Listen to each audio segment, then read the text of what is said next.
Capítulo 63. David y Goliat.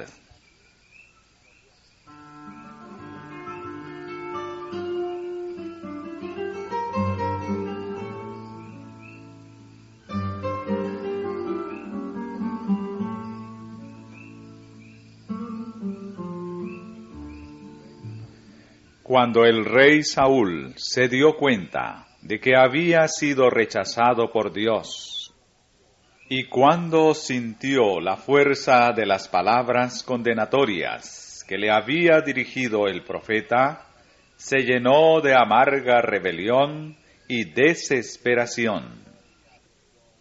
No había sido un verdadero arrepentimiento el que había hecho bajar la cabeza orgullosa del rey. No tenía una concepción clara del carácter ofensivo de su pecado, y no se puso a reformar su vida, sino a cavilar, obsesionado por lo que consideraba una injusticia de Dios al privarle del trono de Israel y quitar a su posteridad la sucesión. Pensaba siempre en la futura ruina que había atraído sobre su cabeza. Le parecía que el valor que había demostrado al luchar contra sus enemigos debiera anular su pecado de desobediencia. No aceptó con mansedumbre el castigo de Dios, sino que su espíritu altanero se sumió en tal desesperación que parecía a punto de perder la razón. Sus consejeros le recomendaron que procurara los servicios de un músico hábil, con la esperanza de que las notas calmantes de un suave instrumento pudieran serenar su espíritu acongojado. En la providencia de Dios, David, como hábil tañedor de arpa, fue llevado ante el rey. Sus sublimes acordes inspirados por el cielo tuvieron el efecto deseado. La melancolía cavilosa que se había posado como una nube negra sobre la mente de Saúl se desvaneció como por encanto. Cuando no se necesitaban sus servicios en la corte de Saúl, David volvía a cuidar sus rebaños entre las colinas, conservando su sencillez de espíritu y de aspecto. Cada vez que era necesario, se le llamaba nuevamente para que sirviera al rey y aliviara la mente del monarca perturbado hasta que el espíritu malo le abandonaba. Pero aunque Saúl expresaba su deleite por la presencia de David y por su música, el joven pastor regresaba de la casa del rey a los campos y a sus colinas de pastoreo con alivio y alegría. David crecía en favor ante Dios y los hombres. Había sido educado en los caminos del Señor, y ahora dedicó su corazón más plenamente que nunca a hacer la voluntad de Dios. Tenía nuevos temas en que pensar. Había estado en la corte del rey y había visto las responsabilidades reales. Había descubierto algunas de las tentaciones que asediaban el alma de Saúl y había penetrado en algunos de los misterios del carácter y el trato del primer rey de Israel. Había visto la gloria real ensombrecida por una nube oscura de tristeza, y sabía que en su vida privada la casa de Saúl distaba mucho de tener felicidad. Todas estas cosas provocaban inquietud en el que había sido ungido para ser rey de Israel. Pero cuando se sentía absorto en profunda meditación y atribulado por pensamientos de ansiedad, echaba mano a su arpa y producía acordes que elevaban su mente al autor de todo lo bueno, y se disipaban las nubes oscuras que parecían entenebrecer el horizonte del futuro.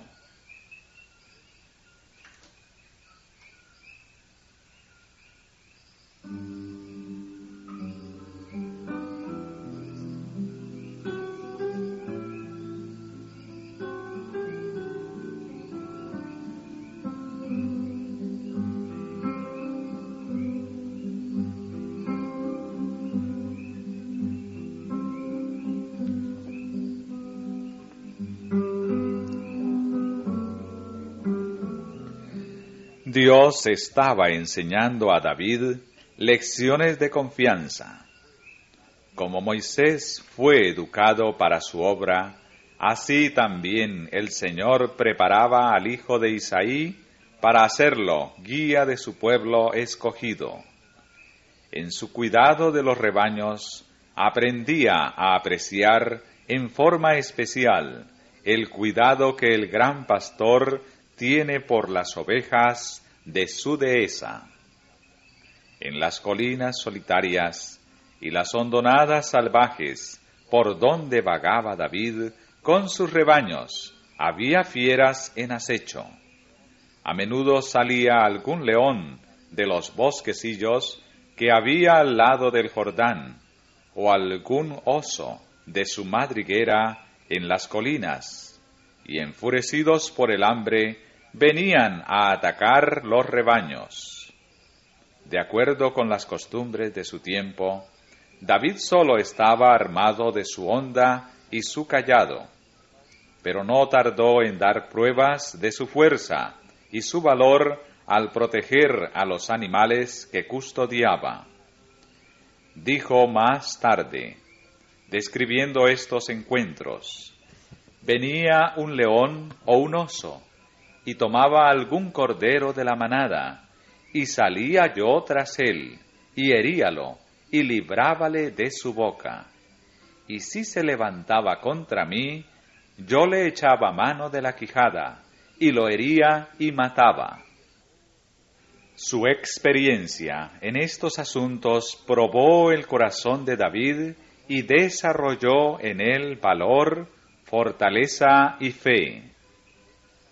Aún antes de que fuese llamado a la corte de Saúl, David se había distinguido por actos de valor. El oficial que lo recomendó al rey dijo que era valiente y vigoroso, y hombre de guerra, prudente en sus palabras y hermoso, y añadió: Jehová es con él.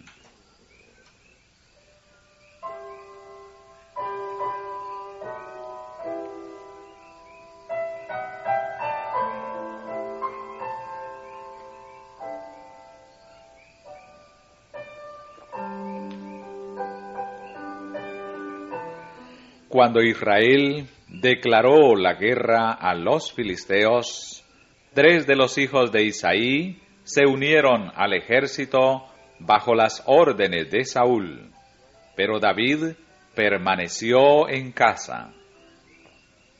Después de algún tiempo, sin embargo, fue a visitar el campamento de Saúl. Por orden de su padre, debía llevar un mensaje y un regalo a sus hermanos mayores, y a averiguar si estaban sanos y salvos. Pero, sin que lo supiera Isaí, se le había confiado al joven pastor una misión más elevada. Los ejércitos de Israel estaban en peligro, y un ángel había indicado a David que fuera a salvar a su pueblo. A medida que David se acercaba al ejército, oyó un alboroto, como si se estuviera por entablar una batalla. El ejército había salido en ordenanza y tocaba alarma para la pelea.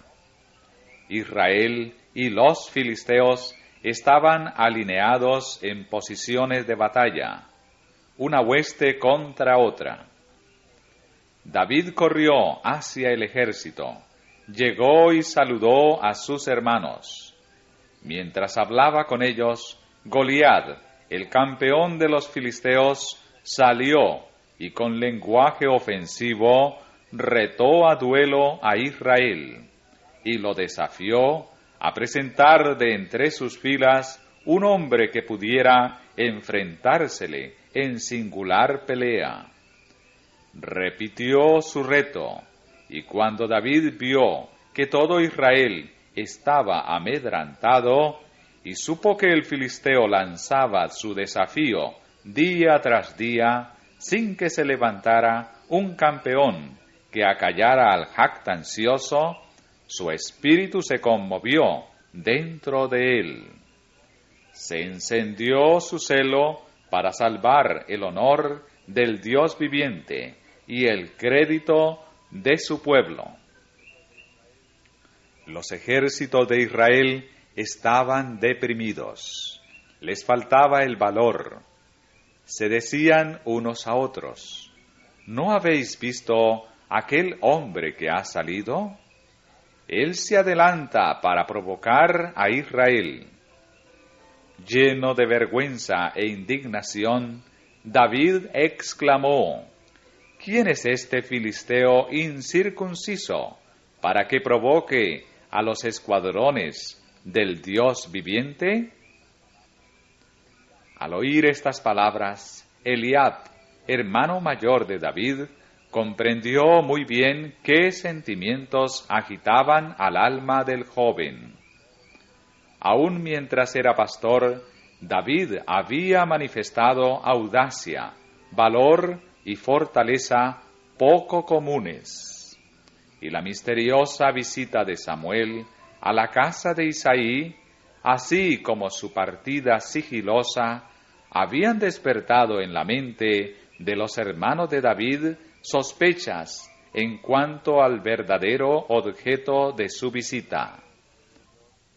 Los celos de ellos se habían despertado al verle recibir mayor honra que la tributada a ellos, y no le miraban con el respeto y el amor que merecía por su integridad y su ternura fraternal. Lo consideraban como un pastorcillo joven, y ahora la pregunta que hizo fue interpretada por Eliab como una censura de la cobardía que él mismo demostraba al no hacer esfuerzo alguno por acallar al gigante filisteo. El hermano mayor exclamó airado: ¿para qué has descendido acá? ¿Y a quién has dejado aquellas pocas ovejas en el desierto? Yo conozco tu soberbia y la malicia de tu corazón, que para ver la batalla has venido. Respetuosamente, pero con decisión, contestó David: ¿qué he hecho yo ahora? ¿Estas no son palabras?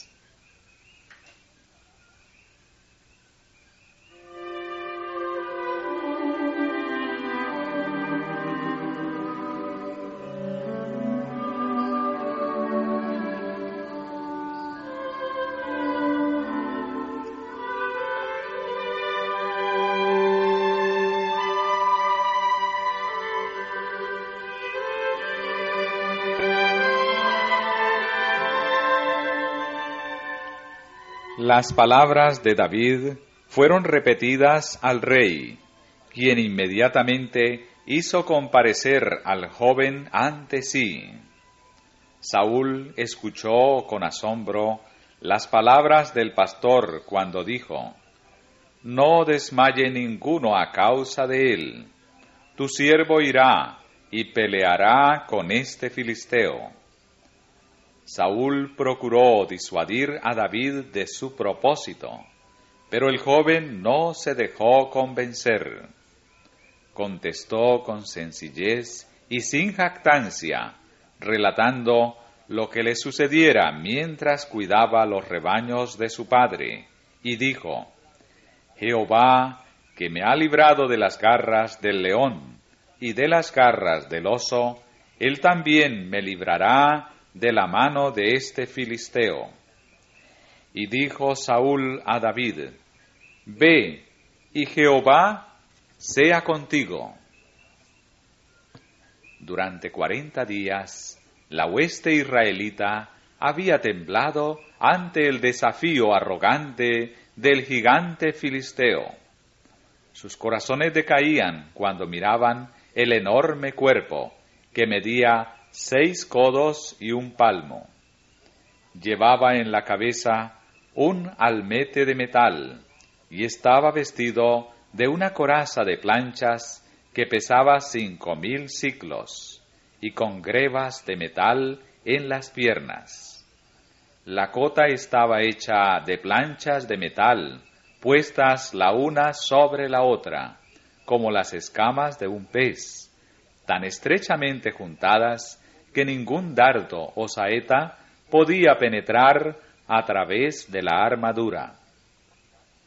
A la espalda, el gigante llevaba una jabalina o lanza enorme, también de bronce. El asta de su lanza era como un enjullo de telar, y tenía el hierro de su lanza 600 siclos de hierro, e iba su escudero delante de él. Mañana y tarde Goliat se había acercado al campamento israelita, diciendo en alta voz: ¿Para qué salís a dar batalla? ¿No soy yo el filisteo, y vosotros los siervos de Saúl? Escoged de entre vosotros un hombre que venga contra mí. Si él pudiere pelear conmigo y me venciere, nosotros seremos vuestros siervos. Y si yo pudiere más que él y lo venciere, vosotros seréis nuestros siervos y nos serviréis. Y añadió el filisteo: Hoy yo he desafiado el campo de Israel. Dadme un hombre que pelee conmigo.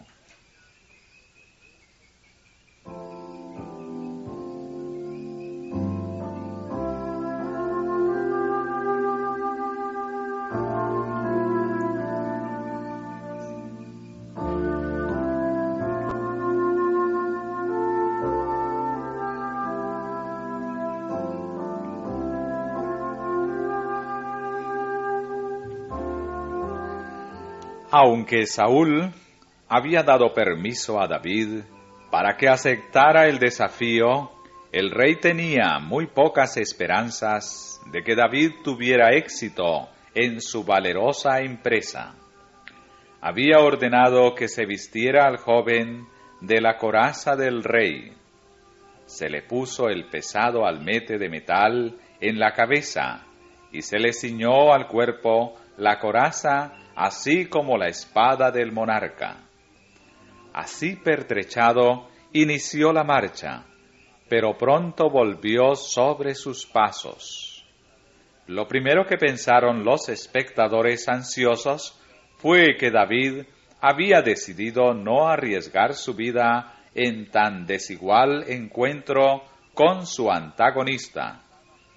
Pero el valiente joven distaba mucho de pensar así. Cuando regresó a donde estaba Saúl, suplicó que le permitiera quitarse aquella pesada armadura, diciendo: Yo no puedo andar con esto, porque nunca lo practiqué.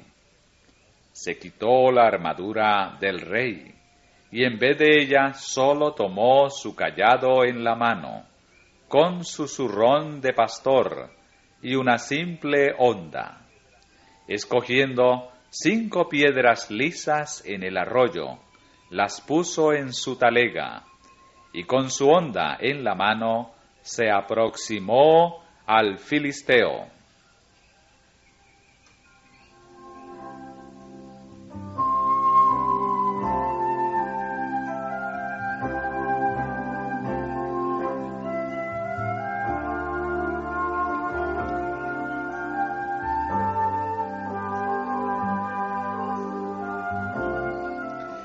El gigante avanzó audazmente, esperando encontrarse con el más poderoso de los guerreros de Israel. Su escudero iba delante de él, y parecía que nada podía resistirle. Cuando se acercó a David, no vio sino un zagalillo, llamado mancebo, a causa de su juventud. El semblante de David era rosado de salud, y su cuerpo bien proporcionado, sin protección de armadura, se destacaba ventajosamente. No obstante, entre su figura juvenil y las macizas proporciones del filisteo, había un marcado contraste. Goliat se llenó de asombro y de ira. «¿Soy yo, perro?», exclamó, «¿para que vengas a mí con palos?». Y entonces soltó contra David las maldiciones y los insultos más terribles, en nombre de todos los dioses que conocía. Gritó, mofándose, «Ven a mí, y daré tu carne a las aves del cielo y a las bestias del campo». David no se acobardó frente al campeón de los filisteos. Avanzando, dijo a su contrincante, «Tú vienes a mí con espada y lanza y escudo, mas yo vengo a ti en el nombre de Jehová de los ejércitos, el Dios de los escuadrones de Israel, que tú has provocado. Jehová te entregará hoy en mi mano, y yo te venceré, y quitaré tu cabeza de ti, y daré hoy los cuerpos de los filisteos a las aves del cielo, y a las bestias de la tierra. Y sabrá la tierra toda que hay Dios en Israel, y sabrá toda esta congregación que Jehová nos salva con espada y lanza, porque de Jehová es la guerra, y Él os entregará en nuestras manos. Había un tono de intrepidez en su voz, y una mirada de triunfo y regocijo en su bello semblante. Este discurso, pronunciado con voz clara y musical, resonó por los aires, y lo oyeron distintamente los millares que escuchaban, convocados para la guerra. La ira de Goliat llegó al extremo. Furiosamente empujó hacia atrás el yelmo que le protegía la frente, y corrió para vengarse de su adversario. El hijo de Isaí se estaba preparando para recibir a su enemigo. Y aconteció que, como el filisteo se levantó para ir y llegarse contra David, David se dio priesa y corrió al combate contra el filisteo. Y metiendo David su mano en el saco, tomó de allí una piedra, y tirósela con la honda, e hirió al filisteo en la frente, y la piedra quedó hincada en la frente, y cayó en tierra sobre su rostro. El asombro cundió entre las filas de los dos ejércitos.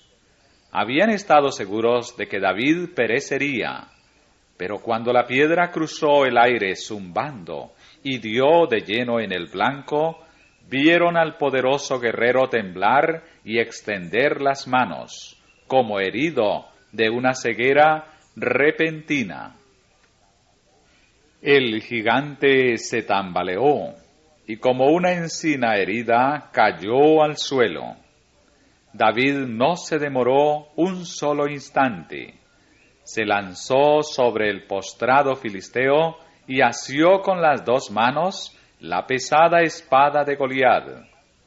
Un momento antes, el gigante se había jactado de que con ella separaría la cabeza de los hombros del joven y daría su cuerpo a las aves del cielo. Ahora el arma se elevó en el aire, y la cabeza del jactancioso rodó apartándose del tronco, y un grito de triunfo subió del campamento de Israel. El pánico se apoderó de los filisteos, y la consiguiente confusión resultó en una retirada precipitada. Los gritos de los hebreos victoriosos repercutían por las cumbres de las montañas, mientras corrían apresuradamente detrás de sus enemigos que huían. Y siguieron a los filisteos hasta llegar al valle y hasta las puertas de Ecrón. Y cayeron heridos de los filisteos por el camino de Saraín hasta Gad y Ecrón. Tornando luego los hijos de Israel de seguir los filisteos, despojaron su campamento. Y David tomó la cabeza del filisteo y trájola a Jerusalén, mas puso sus armas en su tienda.